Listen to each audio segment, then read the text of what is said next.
natin sa sa wooden dummy. So medyo mahirap pero yan DIY natin. So yan mga idol, actually hindi ko alam, mga sa tingin ko more or less 5 na yung nagawa kong wooden dummy.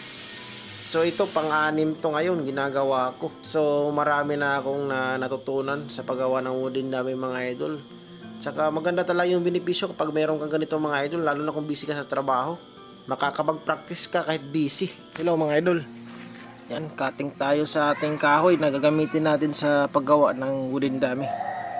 So medyo trabaho talaga mga idol. So ito na.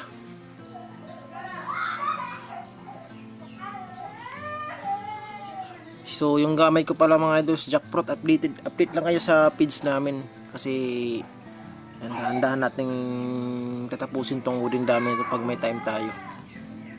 So yan mga idol, gumagawa na tayo ng puting yan para at least may pundasyon siya. So nang-engrave tayo dyan para maganda yung kapit ng kahoy.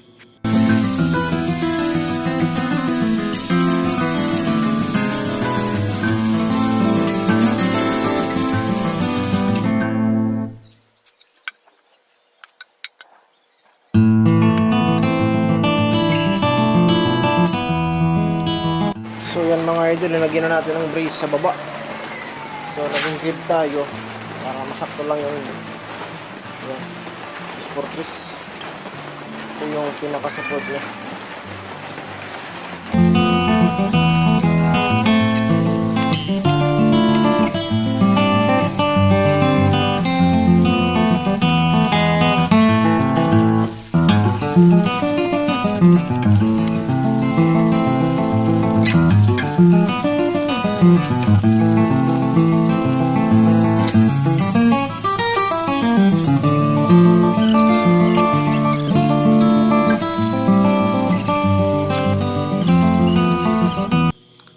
Yan, so mga idol, nilagyan na natin ng puting siya. So yan ang pinakasta niya ngayon mga idol. So kung pa lang yan, partial pa lang yan. So actually hindi pa yan final. Pag makabili ako idol ng mga matibay na kahoy, papalitan ko yan siya. So yan, at least meron na tayong output. So gagawin natin ngayon mga idol is papakinisin pa natin yung kahoy. Tsaka papatibayin yung pundasyon niya mga idol. So para lang kayo sa page natin mga idol, support lang at matatapos rin natin tong wooden dummy na to mga idol. Yan mga idol, brace muna yung ginawa natin kasi yan yung pinaka-importante sa lahat, yung brace, para hindi matumba yung ginagawa nating wooden dummy. So marami pa tayong improvement na gagawin dito. Yan mga idol, gumagawa na tayo ng kamay. So napakatigas. So gamit natin sa jackfruit mga idol. Meron tayong grinder chainsaw.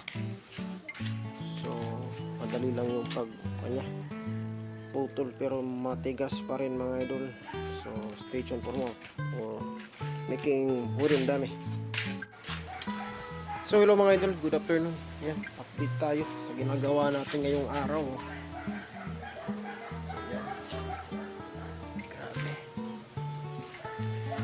So dalawang kamay na yung nagawa natin. So yan, bilog.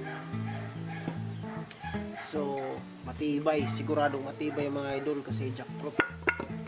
Tsaka yung guod niya, ito dalawa na. Oh mga idol.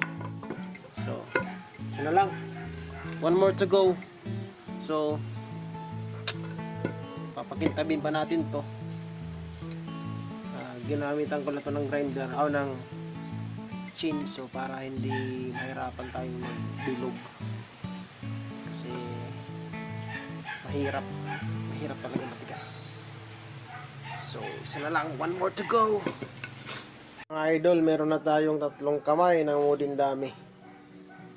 So yan, papakinisin na lang natin lahat, tapos meron naman tayong tigib dyan.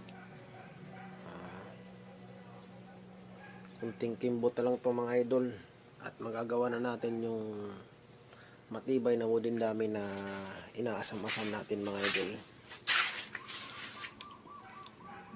So yan. So yan mga idol, ginamitan natin ng grinder para maging makinis siya. Maganda yung outcome mga idol. So yan yung gamitin natin sa lahat ng mga wooden hands dito.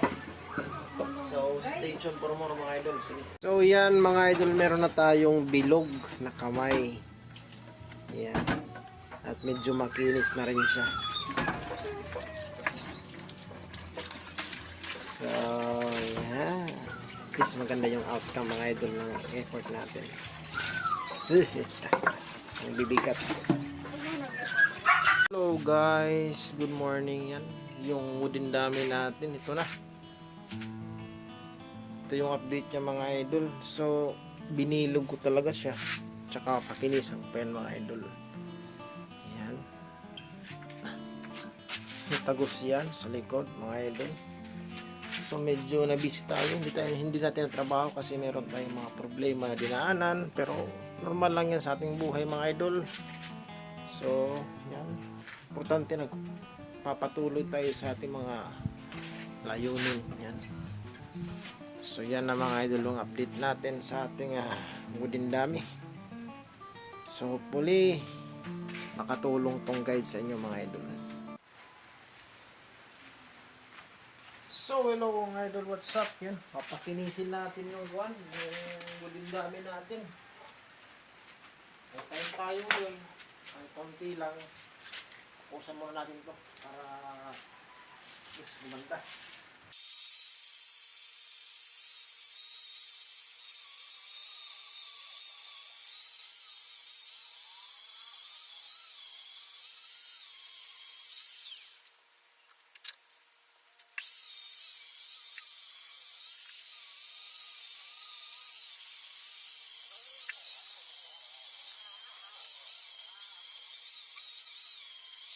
So what's up guys, tapos na yung wooden dummy natin mga idol. Okay, yan. So yan na yan.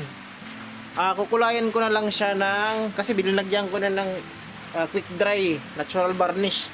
So yung next ko dyan is yung pulang varnish mga idol, para magkulay red siya. So yan, ayos na yan. So napakaganda mga idol ng gawa natin project. Napaka-solid mga idol. Oh, kahit busy tayo sa trabaho, makakapag-practice pa rin tayo. Yan, so hopefully merong ma-inspire sa video natin yung ginawa. At least mag-guide kayo kung gusto nyong gumawa ng ganitong praktisan. Katulad ko, busy na trabaho sa ospital. Pagdating sa bahay, yan, dito na lang yung